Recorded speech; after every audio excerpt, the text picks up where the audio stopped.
જય માતાજી મિત્રો, સુરેન્દ્રનગરથી હું જન્મરાજસિંહ પરમાર અને મારા મમ્મી પૂર્ણાબા પરમાર અમે બંને ફરી આપનું હાર્દિક સ્વાગત કરીએ છીએ અમારી ચેનલ દરબારી રસોઈમાં। આજે આપણે બનાવીશું એકદમ સરસ મજાની ટેસ્ટી અને ક્રિસ્પી ફરાળી સેન્ડવિચ કે જેને તમે વ્રત, ઉપવાસ કે ફરાળ કે એકાદશીમાં ખાઈ શકશો।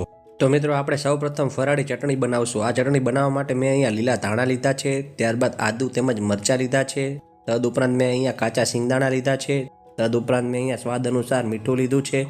તદુપરાંત મિત્રો આપણી ચટણીને થોડો ખટ મીઠો ટેસ્ટ મળે એ માટે મેં અહીંયા એક લીંબુ પણ લઈ લીધું છે। તો મિત્રો કુલ મળીને આટલી વસ્તુઓ સાથે આપણે ફરાળી ચટણી બનાવવાના છીએ। તો મિત્રો સૌપ્રથમ અહીંયા મિક્સર જારની અંદર મેં અહીંયા 2 લીલા મરચાં અને આદુના ટુકડાને લઈ લીધો છે। ત્યારબાદ મેં અહીંયા કાચા સિંગદાણા ઉમેરી દીધા છે।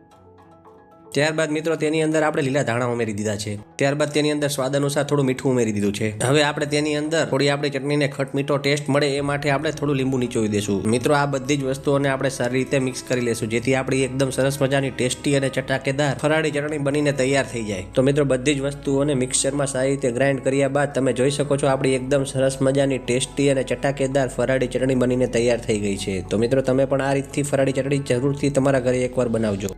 તો મિત્રો હવે આપણે અહીંયા ફરાળી સેન્ડવિચ બનાવવા માટે ઝીણા સમારેલા મરચાં લેશું, ત્યારબાદ કશ્મીરી લાલ મરચું પાવડર લેશું, ત્યારબાદ લીંબુ લેશું, ત્યારબાદ આ રીતના આખા સાબુદાણા લઈ લઈશું, ત્યારબાદ લીલા ધાણા લેશું, ત્યારબાદ આ રીતના ખારી સિંગને લઈ લેશું ફોતરા કાઢેલી, ત્યારબાદ આપણે અંદાજે 1.5 વાટકી જેટલો સામો લઈ લેશું, ત્યારબાદ મિત્રો આપણે અહીંયા ગરમ મસાલો લેશું, ત્યારબાદ અહીંયા સ્વાદ અનુસાર મીઠું લેશું, ત્યારબાદ શેકેલા તલ લેશું, ત્યારબાદ આખું જીરું લેશું, ત્યારબાદ મોળું દહીં લેશું અને અંતત આપણે અહીંયા બાફેલા બટેટાને લઈ લેશું। તો મિત્રો કુલ મળીને આટલી વસ્તુઓ સાથે આપણે એકદમ સરસ મજાની આપણી ટેસ્ટી ફરાળી સેન્ડવિચ બનાવવાના છીએ। મિત્રો આપણે આ બ્રેડલેસ સેન્ડવિચનો બેઝ બનાવવા માટે સૌપ્રથમ આપણે જે સામો લીધો હતો તેને મિક્સિંગ જારમાં લઈ લેશું, ત્યારબાદ તેની અંદર આપણે જે આખા સાબુદાણા લીધા હતા તેને ઉમેરી દેશું। તો મિત્રો હવે આ બંને વસ્તુઓને મિક્સર ગ્રાઇન્ડરમાં સારી રીતે ક્રશ કરીને તમે જોઈ શકો છો એ પ્રકારનો એકદમ સરસ મજાનો કોર્સ ટેક્સચરનો લોટ બનાવીને તૈયાર કરી લેશું। મિત્રો આપણે આ લોટમાંથી જ એકદમ સરસ મજાની આપણી સેન્ડવિચ માટેનો બ્રેડનો બેઝ બનાવવાનો છે। તો ચાલો મિત્રો હવે આપણે આપણી સેન્ડવિચ માટેનું બેટર બનાવવાની શરૂઆત કરીએ। તો મિત્રો આપણે અહીંયા સૌપ્રથમ જે મિક્સિંગ જારમાંથી જે આપણે બેટર માટેનો લોટ બનાવીને તૈયાર કર્યો હતો તેને બાઉલમાં લઈ લેશું, ત્યારબાદ તેની અંદર 1 ચમચી જેટલું સ્વાદ અનુસાર મીઠું ઉમેરીશું, ત્યારબાદ તેની અંદર અંદાજે 4 ટેબલ સ્પૂન જેટલું આપણે દહીં ઉમેરીશું અને ત્યારબાદ જરૂરિયાત મુજબ પાણી ઉમેરીશું। મિત્રો આ બધી જ વસ્તુઓને આ રીતે સારી રીતે ક્લોકવાઇઝ ડાયરેક્શનમાં હલાવીને મિક્સ કરી લેશું અને તેમાંથી બેટર બનાવવાની શરૂઆત કરીશું। મિત્રો અહીંયા આપણે આપણા બેટરની અંદર જરૂરિયાત મુજબ પાણી ઉમેરતા જઈને તેની કન્સિસ્ટન્સીને બેલેન્સ કરવાની છે, એક સામટું પાણી નથી ઉમેરી દેવાનું। મિત્રો આપણે અહીંયા આપણા બેટરનું જે ટેક્સચર છે તેને બહુ વધારે પડતું થીક પણ નહીં અને બહુ વધારે પડતું થીન પણ નહીં એ પ્રમાણનું બનાવવાનું છે। મિત્રો અહીંયા આપણે બેટર બનાવવા માટે સામો, સાબુદાણા અને દહીંનો ઉપયોગ કર્યો હોવાથી તમે જોઈ શકો છો કે જેમ જેમ આપણે આપણા બેટરમાં પાણી ઉમેરતા જઈને તેને હલાવીએ છીએ તેમ તેમ આપણું બેટર છે એ થોડું ફ્લફી અને ફ્રોથી બની રહ્યું છે, તેમજ સાથે સાથે તેમાં રહેલો સામો પણ ફૂલાઈ રહ્યો છે। તો મિત્રો આ એક પરફેક્ટ ટેક્સચર છે જેની મદદથી આપણે સરસ મજાની આપણી ફરાળી સેન્ડવિચ માટેની બ્રેડનો બેઝ બનાવીએ છીએ। તો મિત્રો અંદાજે 3 થી 4 મિનિટ હલાવ્યા બાદ તમે જોઈ શકો છો આપણું પરફેક્ટ સાઇઝનું બેટર બનીને તૈયાર થઈ ગયું છે અને તેની કન્સિસ્ટન્સી તમે આ રીતે તમે ચમચામાંથી જ્યારે પાડો ત્યારે કંઈક આ પ્રકારની લાગશે। તો મિત્રો બની ગયેલા બેટરને આપણે 10 થી 15 મિનિટ સુધી રેસ્ટ આપી દેશું। તો મિત્રો હવે આપણે આપણી સેન્ડવિચનું સ્ટફિંગ બનાવવાની શરૂઆત કરીએ। તો સૌપ્રથમ મેં ખાણીની અંદર ફોતરા કાઢેલી ખારી સિંગને લઈ લીધી છે અને તેને સારી રીતે પીસી લીધી છે। મિત્રો અહીંયા આપણે સિંગદાણાને અધકચરા ક્રશ કરવાના છે જેથી એનો સરસ મજાનો ક્રંચ અને ફ્લેવર આપણી સેન્ડવિચમાં આવે। તો મિત્રો હવે આપણે આપણી ફરાળી સેન્ડવિચનું સ્ટફિંગ બનાવવાની શરૂઆત કરીએ। મિત્રો અહીંયા સૌપ્રથમ એક પેનની અંદર મેં અહીંયા તેલ ગરમ થવા માટે લઈ લીધું છે।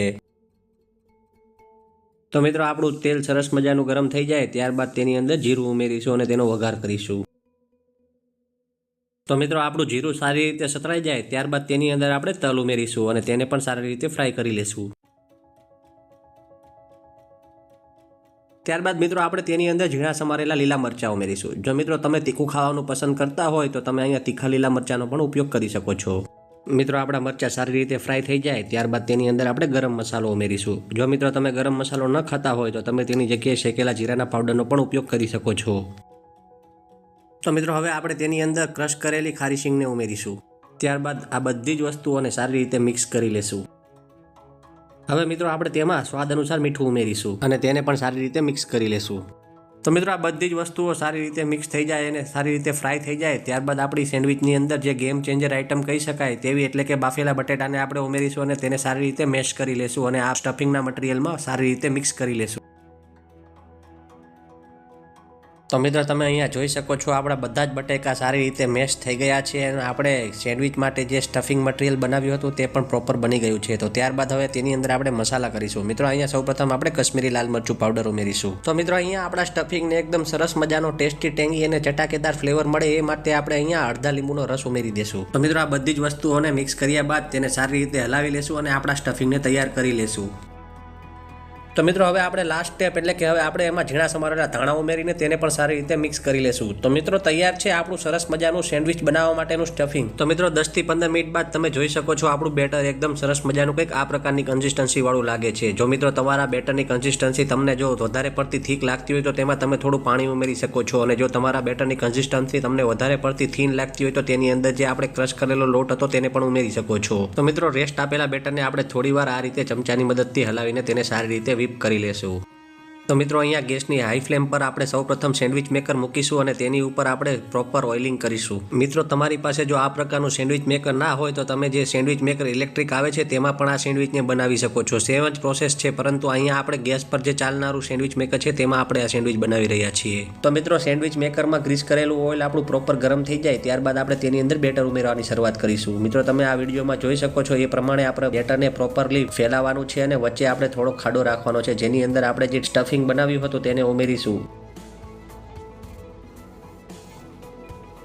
તો મિત્રો સ્ટફિંગને મૂક્યા બાદ તેને આ રીતે બેટરની મદદથી તમે જોઈ શકો છો એ પ્રમાણે કવર અપ કરતા જઈશું, જેથી આપણી સેન્ડવિચ છે એ પ્રોપરલી પેક થઈ જાય. તો મિત્રો તમને અમારો આ વિડીયો પસંદ આવે તો અમારી ચેનલને લાઇક, શેર અને સબસ્ક્રાઇબ જરૂરથી કરજો, અને બાજુમાં રહેલા બેલ આઇકનને પ્રેસ કરવાનું ના ભૂલતા, જેથી અમારી ચેનલ પર આવનારી તમામ વાનગીઓની માહિતી તમને મળતી રહે. તો મિત્રો હવે આપણે સેન્ડવિચ મેકરને પેક કરીને બંને બાજુ 5 થી 7 મિનિટ સુધી સારી રીતે ફ્રાય કરી લેશું, અને તમે મિત્રો જોઈ શકો છો 5 થી 7 મિનિટ સુધી ફ્રાય કર્યા બાદ આપણા સેન્ડવિચની કન્સિસ્ટન્સી કંઈક આ પ્રકારની લાગશે. તો મિત્રો અહીંયા આપણી સેન્ડવિચનું ટેક્સચર થોડું હાર્ડ અને બ્રાઉન કરવા માટે આપણે બંને સાઈડ ફેરવીને તેના ઉપર થોડું ઓઇલ એપ્લાય કરીને તેને ફરીથી 1 થી 2 મિનિટ સુધી ગરમ કરીશું, જેથી આપણી સેન્ડવિચ છે પ્રોપર ક્રન્ચી અને ટેસ્ટી બને, સાથે તેની અંદર થોડો ક્રિસ્પ પણ આવે.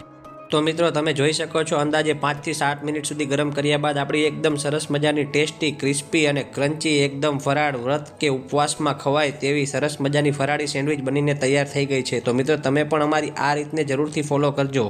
તો મિત્રો બનીને તૈયાર છે આપણી એકદમ સરસ મજાની ટેસ્ટી, ક્રિસ્પી અને ક્રન્ચી ફરાળી સેન્ડવિચ, તેની સાથે ખવાય તેવી સરસ મજાની ફરાળી ચટણી. તો મિત્રો તમે અમારી આ રેસીપીને જરૂરથી ફોલો કરજો, અને મિત્રો તમને અમારો વિડીયો પસંદ આવે તો અમારી ચેનલને લાઇક, શેર અને સબસ્ક્રાઇબ કરવાનું ના ભૂલતા. તો મિત્રો અમારો વિડીયો જોવા માટે તમારો બધાનો ખૂબ ખૂબ આભાર. Thank you.